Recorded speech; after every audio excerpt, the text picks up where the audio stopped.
Bismillahirrahmanirrahim. Innal hamdalillah nahmaduhu wa nasta'inuhu wa nastaghfiruhu wa na'udzu billahi min shururi anfusina wa min sayyiati a'malina man yahdihillahu fala mudilla lahu wa man yudlilhu fala hadiya lahu. Ashhadu an la ilaha illallah wahdahu la syarika lahu wa ashhadu anna Muhammadan abduhu wa rasuluhu. Allahumma salli ala Muhammadin wa ala alihi wa ashabihi wa man tabi'ahum bi ihsanin ila yaumiddin.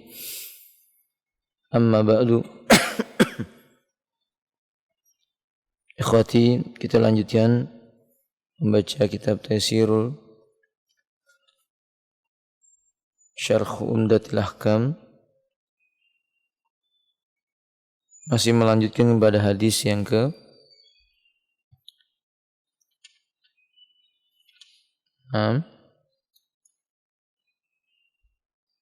hadis yang keberapa, ikhwan? Satu-satu belum selesai penjelasannya ya.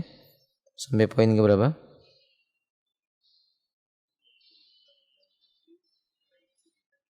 Sekarang poin yang ke-9.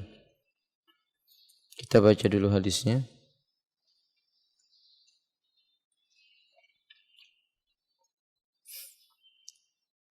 Qala al-Imam al-Maqdisi rahimahullahu ta'ala hadis al-awwal ba'da al-mi'ah an Muhammad ibn Sirin an Abi Hurairah radhiyallahu ta'ala anhu qala shalla bina Rasulullah sallallahu alaihi wasallam ihda salatail asyi qala Ibn Sirin wa sammaha Abu Hurairah radhiyallahu ta'ala anhu walakin nasitu ana qala fa shalla bina rak'ataini thumma sallama faqama ila khasabati ma'rudatin fil masjid فاتكى عليها كأنه غضبان ووضع يده اليمنى على اليسرى وسبك بين أعصابه وخرجت السرعان من أبواب المسجد فقالوا أقصرت الصلاة وفي القوم أبو بكر وعمر فهاب أن يكلماه وفي القوم رجل في يديه طول يقال له ذو اليدين فقال يا رسول الله أنسيت أم كسرت الصلاة فقال عليه الصلاة والسلام لم أنس ولم تكسر فقال أكما يقول ذو اليدين قالوا نعم فتقدم فصلى ما ترك ثم سلم ثم كبر وسجد مثل سجوده أو أطول ثم رفع رأسه فكبر ثم كبر وسجد مثل سجوده أو أطول ثم رفع رأسه وكبر فربما سألوه ثم سلم قال فنبئت أن إمران ابن حسين قال ثم سلم رواه البخاري ومسلم وقال العشية ما بين زوال الشمس إلى غروبها. من فوائد الحديث الرقم التاسع, di antara faedah hadis yaitu poin yang ke-9. Anna sujud as-sahwi yakunu ba'da salam. Qala Asy-Syaikh Al-Bassam anna sujud as-sahwi yakunu ba'da salam idza sallama al-musalli an naqsin fi sholati wa ma adahu yakunu qabla salam wa huwa madhhabul Hanabilah wa huwa tafsilu yajma'ul adillah khilafan liman qala anna sujuda kullahu ba'da salam wa huwa madhhabul Hanafiyah aw kulluhu qabla salam wa huwa madhhabu asy-Syafi'iyah. Berkata Syekh Al-Bassam, sesungguhnya sujud sahwi itu terjadi dilakukan sesudah salam. Tatkala seorang yang mengerjakan salat itu dia salam dikarenakan ada sesuatu yang ia kurangi di dalam salatnya. Adapun selain dari itu maka sujud sahwinya sebelum salam. Ini adalah mazhabnya ulama Hanabilah. Dan wahuwa tafsilu yajma'ul adillah, ini penjelasan yang rinci dari mengumpulkan beberapa riwayat yang ada menyelisih pendapat yang mengatakan sujud sahwi itu semuanya harus dilakukan sesudah salam. Ini adalah pendapatnya Abu Hanafiyah, sedangkan yang lainnya berkata sujud sahwi itu dilakukan sebelum salam, dan ini adalah mazhabnya Syafi'iyah. Yang benar yakni ada rinciannya. Ada yang dilakukan sebelum salam dan ada yang sesudah salam. Kemarin kita terangkan dari Al-Imam Al-Utsaimin menjelaskan bahwa ketika mengurangi bukan karena sengaja, ketika seseorang itu mengurangi bukan karena sengaja atau lupa, sujud sahwinya harusnya sesudah salam. Kalau seseorang itu, sujud sahwinya sebelum salam. Kalau dia menambah bukan karena sengaja, maka sujud sahwinya dilakukan sesudah salam. Kita lewati pembahasan itu. Kita masuk pada poin yang ke-10. Iqra ya akhi. Kelupaan dan kelalaian yang dialami oleh imam tetap berlaku bagi makmum demi sempurnanya dalam mengikuti imam. Dan apa saja yang terjadi dan dialami imam dalam pelaksanaan salatnya berupa berkurangnya dalam melakukan kewajiban, maka akan berlaku pula kekurangan tersebut pada makmum yang sholat di belakangnya.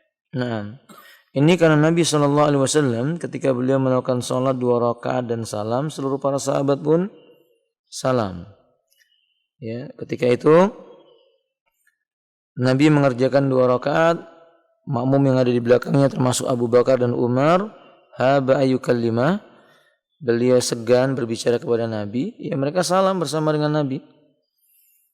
Karena memang Nabi mengatakan ju'ilal imam liyutamma bihi, imam dijadikan untuk diikuti. Maka penulis berkata, an-sahwal imam lahikun lil ma'mumin. Kelupaan seorang imam itu mengharuskan seorang makmum juga tetap mengikuti gerakan imam. Litamamil mutaba'ati wal iktida, untuk menunjukkan kesempurnaan mengikuti dan mencontoh yang datang dari imamnya itu. Dalam hadis yang sahih Nabi berkata, ju'ilal imamu liyutamma bihi. Jadi kalau imamnya salam pada rakaat ketiga, kita juga salam. Lalu diberitahu apa yang dilakukan oleh imam tersebut. Bisa dalam bentuk bertanya atau mengatakan secara pasti bahwa engkau lupa. Sebagaimana Dzul Yadain mengatakan, anasita anta am kusiratis salah, apakah salatnya itu dikosor atau engkau lupa ya Rasulullah? Kata Nabi, aku tidak lupa, tidak pula dikosor salatnya. Kata Dzul Yadain, kalau begitu engkau lupa ya Rasulullah. Nah, di sini berarti para sahabat semuanya sudah selesai salat bersama dengan siapa? Rasulullah sallallahu alaihi wasallam. Nah, yang ke-11. Adapun tasyahud setelah sujud sahwi, maka menurut Syekhul Islam Ibnu Taimiyah rahimahullah tidak terdapat dan dijumpai sedikit pun keterangan dari sabda-sabda Nabi sallallahu alaihi wasallam yang memerintahkan untuk melakukan tasyahud setelah sujud. Tidak juga dijumpai dalam hadis-hadis sahih yang menjadi sumber rujukan yang diterima oleh umat adanya perintah bertasyahud setelah sujud sahwi. Jika beliau telah melakukan tasyahud, niscaya telah disebutkan bahwa beliau telah melakukan tasyahud. Dalil utama yang dijadikan alasan oleh yang menyatakan adanya tasyahud setelah sujud sahwi adalah hadis yang bersumber dari Imran, dan sanad hadis ini bersumber dari seorang rawi yang gharib, dan ternyata tidak ada yang melakukan mutaba'ah terhadap hadis ini. Maka ini menunjukkan bahwa hadis tersebut diragukan. Nah, makanya ikhwan, sujud sahwi itu ya caranya cuman 1-2 kali sujud kemudian apa? Salam. Anna sujud sahwi la yata'addad walau ta'addadati asbabu. Walaupun macam-macam sebab sujud sahwi itu banyak, tapi cara sujud sahwinya cuma 1. Sujud 2 kali kemudian salam. Sujud tersebut dipisahkan dengan duduk di antara 2 sujud. Tidak ada sujud sahwi sesudah itu kemudian tasyahud lagi kemudian salam. Syekhul Islam mengatakan laisa fi syai'in min aqwalihi sallallahu alaihi wasallam amara bitasahudi ba'da sujud. Tidak ada satupun dalil dari ucapan Nabi sallallahu alaihi wasallam yang memerintahkan bertasyahud sesudah sujud. Wala fil ahadits sahihah al-multaqa bil qabuli ay yatasahada ba'da sujud. Dan tidak dijumpai satu hadis pun yang sahih yang bisa diterima oleh umat ini bahwa tasyahud itu diharuskan sesudah sujud. Falau kana tasyahudu li dzikri dzalika min man dzakara annahu tasyahuda wa amdatun min asbatat tasyahuda hadisu Imran. Kata beliau, ya kalau seandainya memang ada tasyahud sesudah sesudah sujud sahwi itu tentu ada disebutkan dalam hadis yang sahih. Wallahu ta'ala a'lam bishawab. Walhasil justru hadis ini menunjukkan sesudah sujud langsung apa? salam. Taib, al-haditsus tsani ba'dal mi'ah. Kita masuk hadis yang ke-102. Berkata Al-Imam Al-Maqdisi rahimahullah ta'ala an Abdullah bin Buhainah radhiyallahu anhu wa kana min ashabin nabiy sallallahu alaihi wasallam anna an-nabiy sallallahu alaihi wasallam shalla bihim adh-dhuhra faqama fi rak'atayn al-ulayayn wa lam yajlis faqama an-nasu ma'ah hatta idza qada as-salata wa intadara an-nasu taslimahu kabbara wa huwa jalisun fasajada sajadataini qabla ay yusallima summa sallama rawahul Bukhari wa Muslim. Dari Abdullah ibnu Buhainah radhiyallahu ta'ala beliau adalah salah seorang dari sahabat-sahabatnya Nabi yang ada, bahwasanya Nabi sallallahu alaihi wasallam pernah salat duhur bersama dengan mereka. Maka beliau mengerjakan pada 2 rakaat yang pertama dan kemudian beliau tidak duduk. Manusia pun berdiri bersama dengan beliau. Berarti di sini Nabi tidak tasyahud apa? Awal. Sehingga apabila beliau berada di akhir salatnya, manusia menanti salam beliau, lalu tiba-tiba beliau takbir wa huwa jalis. Nah, dalam keadaan beliau duduk, beliau sujud 2 kali sesudah itu, lalu kemudian beliau sujud 2 kali sebelum salam, kemudian baru beliau salam. Hadis ini riwayat Imam Bukhari dan Muslim. Berarti hadis ini menunjukkan salatnya Nabi ada yang berkurang. Apa yang berkurang? Tasyahud awalnya. Apa yang dilakukan Nabi? Sujud sahwi. Kapan sujud sahwinya? Di sini hadisnya bagaimana, kawan? Qabla ayyusallima, sebelum salam maka beliau apa? Sujud 2 kali. Makanya Syekh Utsaimin mengatakan mengurangi sesuatu di dalam salat bukan karena sengaja, sujud sahwinya sebelum salam. Menambah sesuatu dalam salatnya pada perkara yang bukan karena disengaja, maka sujud sahwinya sesudah salam. Seperti kemarin penjelasannya. Fahim tuh? Ya kan beliau mengurangi bukan karena sengaja. Yang beliau kurangi adalah apa ya kawan? Tasyahud awalnya. Maka sujud sahwi beliau lakukan sebelum salam. Ini hadis Bukhari dan Muslim. Apa makna secara global? Sallallahu Nabi sallallahu alaihi wasallam bi ashabi salat adh-dhuhri. Nabi salat bersama dengan sahabatnya salat zuhur. Falamma shalla rak'atainil ulayaini qama ba'dahuma.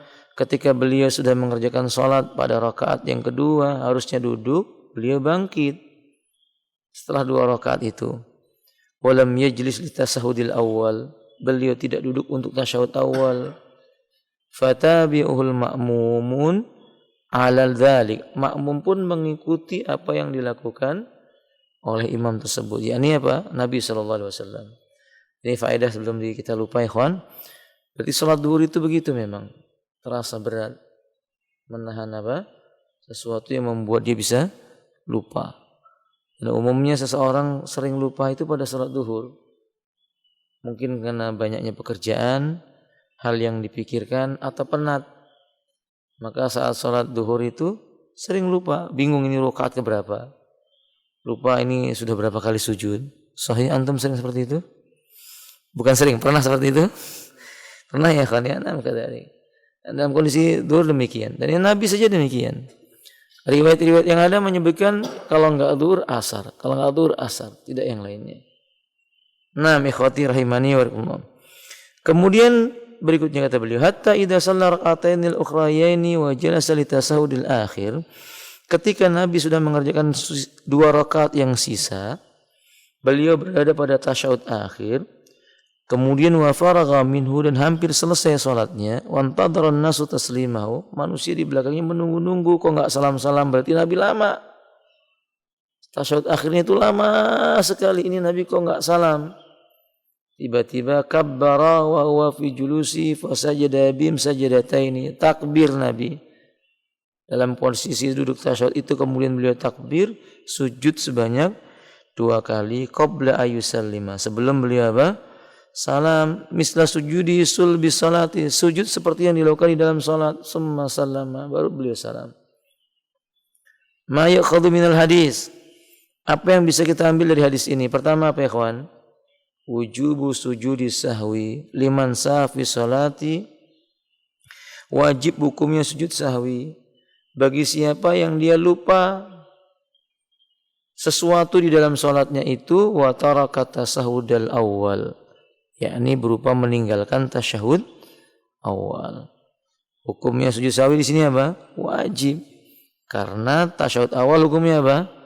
Wajib. Perkara yang wajib ketika dilupakan wajib diganti dengan tasyahud, wajib diganti dengan sujud sahwi. Kalau begitu hukum sujud sahwi tadi apa? Wajib. Nah, kunut subuh hukumnya apa? Mustahab menurut pendapat sebagian para ulama, bid'ah menurut mayoritas para ulama. Oke?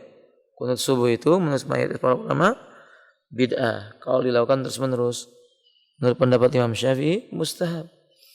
Andai jatuh hukumnya mustahab lalu orang lupa mengerjakan kunut dalam salat subuhnya, tidak wajib sama sekali sujud sahwi. Karena perkaranya hanya mustahab, tidak sampai wajib. Taib. Yang kedua baca ya akhi. Yang kedua, tasawuf awal bukan termasuk rukun sholat. Sebab jika tasawuf itu merupakan rukun sholat, niscaya tidak dapat diganti dengan sujud sahwi. Namun tasawuf dianggap wajib berdasarkan pada dalil-dalil yang lain. Maksud beliau, seandainya tasyahud awal itu termasuk rukun dalam sholat, berarti rakaat yang dimana dibangun padanya tasyahud awal dianggap batal. Rakaat keberapa tadi? Yang kedua. Untuk dianggap batal. Nah, kalau batal maka Nabi harus apa?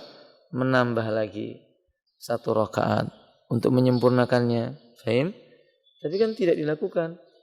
Itu menunjukkan berarti ketika sesuatu yang wajib dilupakan dalam sholatnya bukan karena sengaja dia meninggalkannya, itu enggak membatalkan bangunan rakaatnya. Tetapi kalau sesuatu itu rukun, maka dia membatalkan bangunan rakaat yang sudah dibangun di atasnya itu. Dia enggak batal. Fahim tuh ikhwan? Nah, lanjutkan. Ketiga, jika lupa terjadi berulang kali, maka cukup diganti dengan 2 kali sujud. Karena sesungguhnya Nabi SAW tidak duduk dan membaca tasawuf secara bersamaan dengan sujud sahwi. Nah, ini wadih. Sampai sini paham ikhwan? Lanjutkan. Pentingnya mengikuti gerakan imam.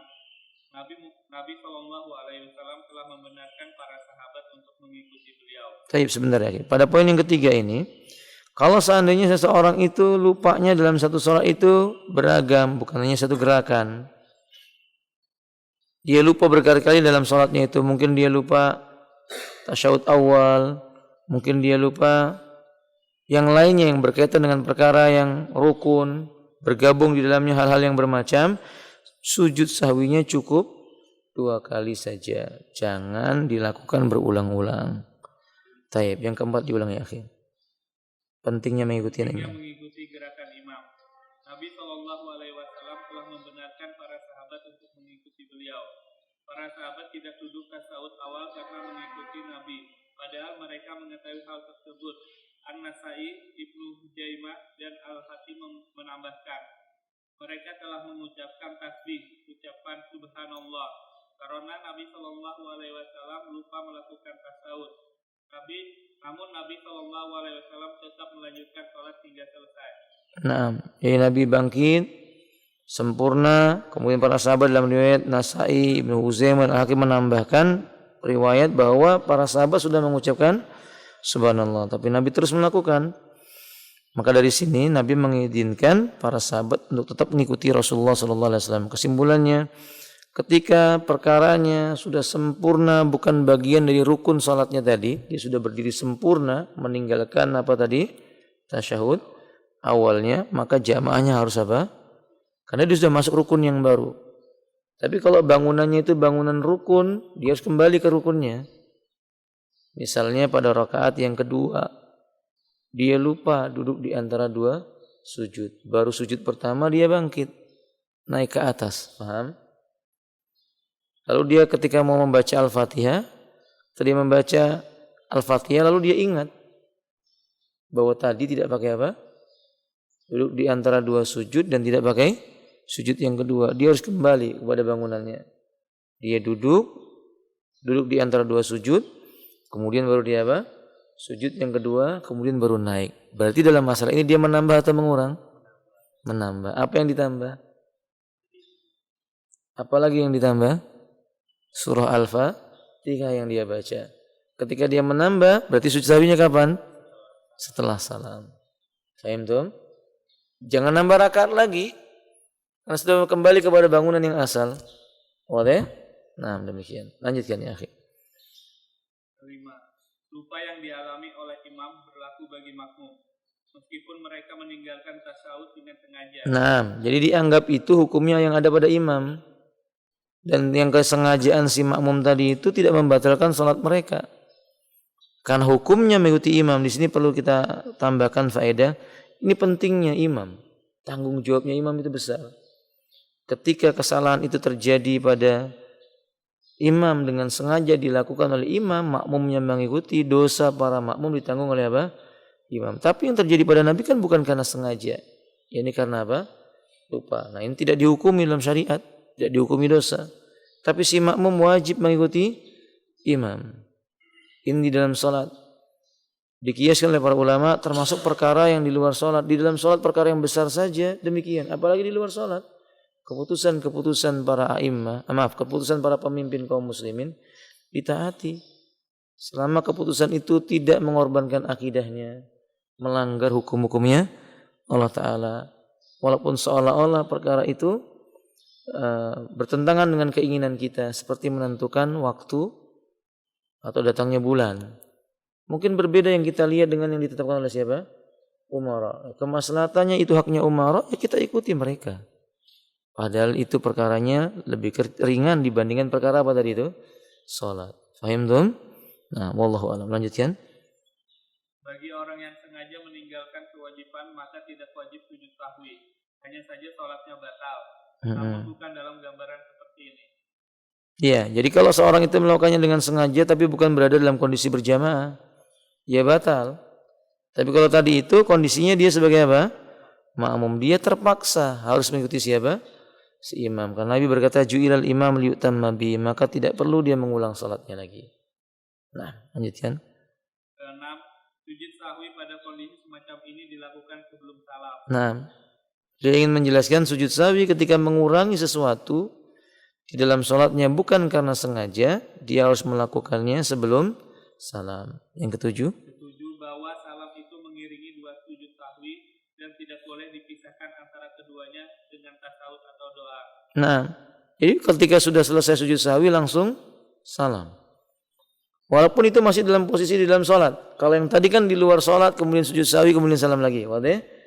Ini di dalam salat, begitu dia sudah selesai sujud sahwi dua kali langsung salam, tidak lagi dipisah dengan apa? Tasyahud lagi. Fahim tuh? Nah, ikhwan, demikian mungkin yang mampu kami sampaikan dari hadis ini faedah. Sudah kita terangkan, semoga hadis ini bermanfaat.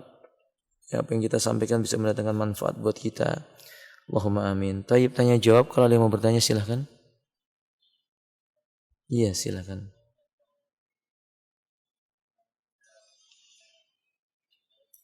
Gimana? Iya.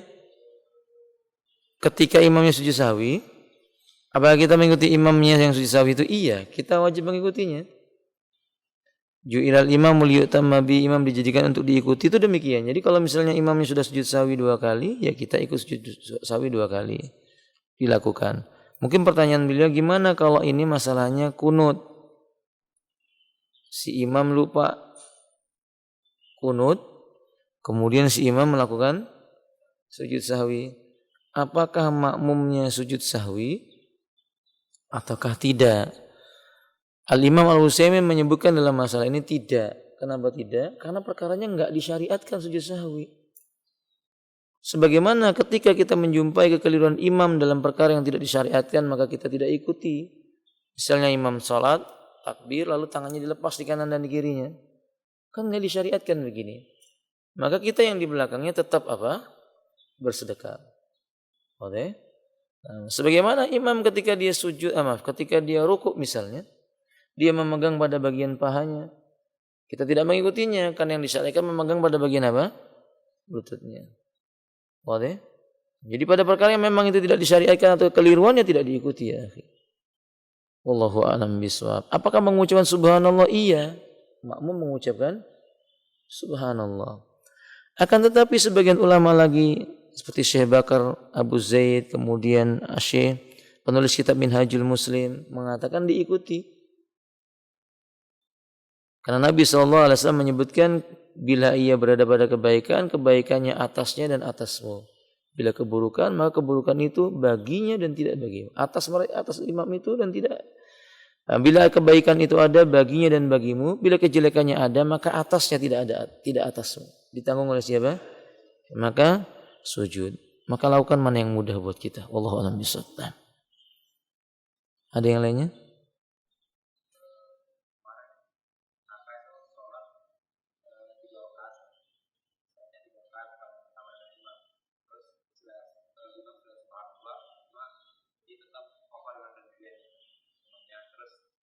Benar, sholat 3 Isya.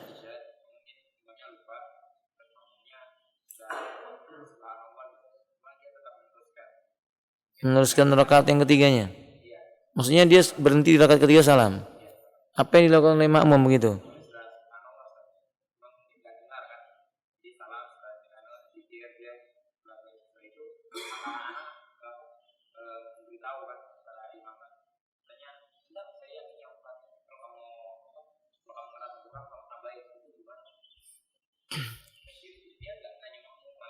Nah. Astagfirullah. Imamnya belum belajar berarti alhamdulillah. Jadi begini ikhwan, yang harus dilakukan maka makmum harus salam bersama dengan imam. Salam bersama dengan imam seperti tadi Nabi bersama para sahabat. Sahabat pun salam bersama dengan siapa? Rasulullah SAW. Setelah itu baru makmum mengingatkan seperti yang dilakukan oleh kakak Anda. Kalau ternyata makmumnya mengatakan bahwa Anda cuma 3 rakaat, maka hukumnya hukum yang meyakinkan, yang ditekankan, bukan hukum yang meragukan. Yang meragukan adalah jumlah yang 3. Sementara yang meyakinkan tadi itu, yang meragukanlah si imam ragu jumlah yang tadinya dia 4 atau 3. Ternyata yang meyakinkan bagi makmum dia cuma apa? 3 saja. Nah kalau seperti itu keadaannya, si imam wajib ikut dengan nasihatnya siapa? Makmum. Kan Nabi begitu ketika diberitahu oleh Dzul Yadain. Apakah engkau lupa ataukah sengaja sholatnya dikosor? Kata Nabi, saya enggak lupa juga enggak dikosor. Benar enggak ucapan orang ini? Kata para sahabat, benar. Maka Nabi kemudian menambah rakaatnya. Harusnya si imam demikian. Enggak boleh imamnya berkata, saya yakin 3. Ya kalian kalau yakin, saya yakin 4, kalian yang yakin 3 silakan nambah sendiri. Pak, ini tidak benar. Kalau imamnya seperti itu dan dia tidak tetap mau sholat, harusnya salah satu di antara mereka maju lalu menambah jumlah rakaat yang kurang. Karena tidak sah sholat 3 rakaat ya akhi. Fahim? Wallahu a'lam bishawab. Ya kalau sudah pulang ke rumah, ya berarti bukan nambah sendiri, diulang dari awal. Jalannya ke rumah sudah berapa menit, sudah keluar dari kebiasaan salatnya, maka diulang dari awalnya akhi. Sudah batal salatnya. Tapi kalau dia masih belum lama waktunya di dalam masjid itu, apalagi tadi dibisakan sama zikir ya. Zikirnya sudah berapa lama itu akan dilakukan kali. Maka ya akhi harusnya selesai salam langsung diingatkan Pak Imam, tadi kurang 1 rakaat. Jamaahnya meyakini kurang 1 rakaat atau cuma kakak antum saja?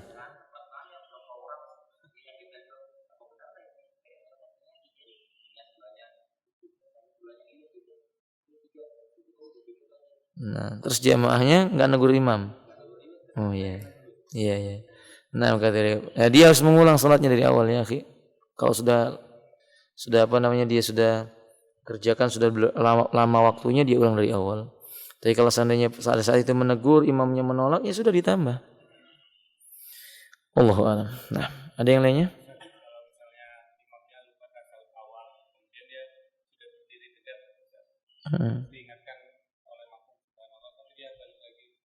Gak apa-apa, boleh. Kan dia belum masuk pada bacaan Al-Fatihah ya. Maka ketika itu dia duduk lagi ke bawah, Allahu Akbar, subhanallah, dia duduk lagi. Berarti dia menambah berdiri dalam salatnya. Ketika dia menambah berdiri di dalam salatnya tadi itu, sujud sahwinya kapan? Sujud sahwinya kapan? Sesudah salam. Kalau masuk kepada bacaan Al-Fatihah khilaf bainal ulama. Maka pendapat yang rajih dalam masalah ini tidak perlu, karena dia sudah membangun di atas rukun yang lain yang lebih kuat. Maka ditinggalkan yang wajib tadi. Oke? Seperti Rasulullah SAW tadi itu kan. Sahabat sudah mengingatkan subhanallah, subhanallah, tapi Nabi sudah masuk pada Al-Fatihahnya. Maka kemudian Nabi sujud sahwinya sebelum salam karena mengurangi tasyahud tadi. Kadang itu di masjid itu ada sudah lama itu dia baru sudah dekat berdirinya. Kayaknya agak lama, kayaknya sudah jangan pada. Tapi begitu diingatkan kan subhanallah beberapa kali gitu. Balik lagi. Ya enggak apa-apa, ikutin imamnya. Makmum ikuti imam. Jangan nanti kemudian imamnya berdiri, antum ikut subhanallah, subhanallah, imamnya duduk, antum naik berdiri, jangan. Artinya ikuti siapa? Si imam tadi itu. Bukan berdiri dulu. Ketika dia berdiri kemudian kita bilang subhanallah, subhanallah, ternyata beliau enggak mau berduduk juga, ya kita berdiri. Begitu imamnya duduk, ya sudah diikuti imamnya. Boleh enggak mengucapkan apa? Subhanallah, subhanallah lagi. Ibnu Hazm mengatakan tidak boleh, nanti timbul kerancuan. Dan ini yang terjadi kalau seandainya imam itu naik, antum tegur subhanallah, subhanallah, enggak mau, ikuti imam. Begitu imamnya langsung duduk, antum mengucapkan subhanallah, subhanallah, dia bingung lagi nanti apa yang kesalahannya. Maka ikuti siapa sih? Imam tadi itu. Wadah? Kemudian sujud sahwinya bersama dengan imam. Wallahu a'lam bishawab. Ada yang lainnya? Naam, silakan. Ya. Apakah sujud sahwi bersama imam? Kalau seandainya sujud sahwi yang dilakukan oleh imam itu sebelum salam, pelaksanaannya wajib diikuti. Ju'ilal imamu liyu'tamma bihi. Imam dijadikan untuk diikuti. Antum masbuk, kesalahan imam ada pada rakaat yang kedua, enggak tasyahud awal tadi toh. Antum berarti masuk di rakaat yang ketiga. Enggak ada kesalahan pada diri antum. Tapi imam enggak salam-salam nih. Begitu imam mau salam, sujud 2 kali dulu. Ikuti imam, sujud 2 kali. Kemudian baru imam salam, kita menambah kekurangan. Apakah kita sujud sahwi lagi? Tidak. Tapi kalau sujud sahwinya, sesudah imam itu, sesudah salam. Seperti tadi karena sebab menambah. Karena dia sebab menambah, maka sujud sahwinya sesudah salam. Apa yang dilakukan oleh si makmum? Bangkit, berdiri, menyempurnakan kekurangannya. Begitu imam sudah salam yang pertama tadi ya. 2 salam yang pertama. Assalamualaikum warahmatullahi wabarakatuh. Assalamualaikum warahmatullahi wabarakatuh. Dia bangkit, kemudian si imam takbir lagi toh. 2 kali. Kemudian dia sujud 2 kali, kemudian salam lagi. Yang dilakukan oleh makmum, ini pilihan. Kata Imam Al-Husain, dia punya pilihan. Dia pilihannya boleh tidak sujud sahwi, dia pilihannya boleh sujud sahwi. Maka beliau menganjurkan, karena berdasarkan riwayat-riwayat yang banyak dan hukum asal dari imam itu diikuti, ju'ilal imamu liyu'tamma bihi, maka beliau menganjurkan tetap sujud sahwi. Sendiri. Setelah salam. Jadi kan kita enggak punya kesalahan memang, tapi kita tahu imam kita sujud sahwi bersama makmum yang lainnya sesudah salam. Ya, begitu kita sudah sempurna salam ke kanan dan ke kiri, kita sujud sahwi yang belum kita lakukan seperti imam lakukan itu. Faham tuh? Nah, wallahu a'lam bishawab. Demikian. Iya.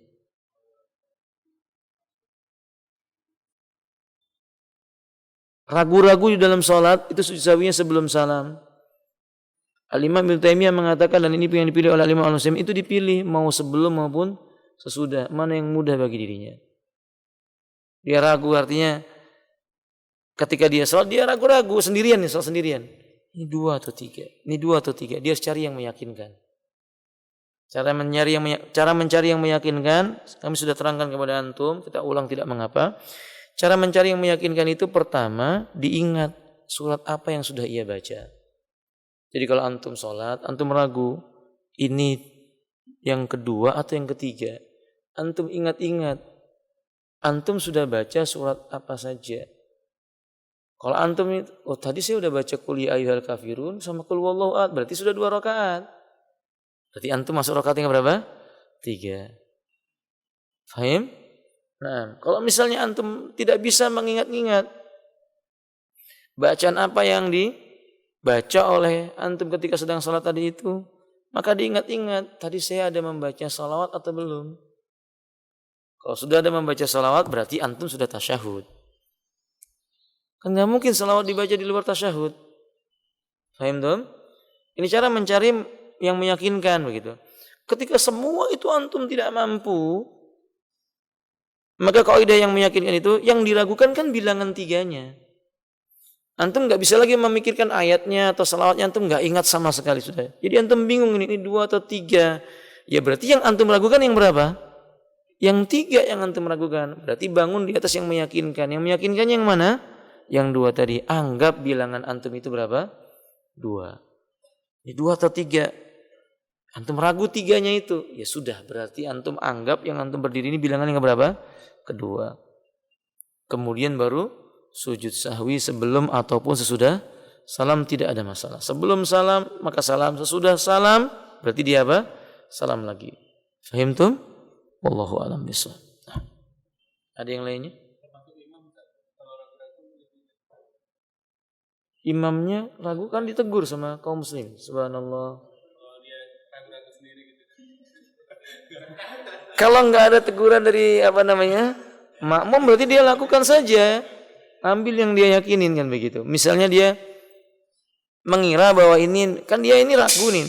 3 atau 4. Padahal dia ini sudah 4. Maka dia mau bangkit. Allah, ditegur. Subhanallah. Nggak boleh.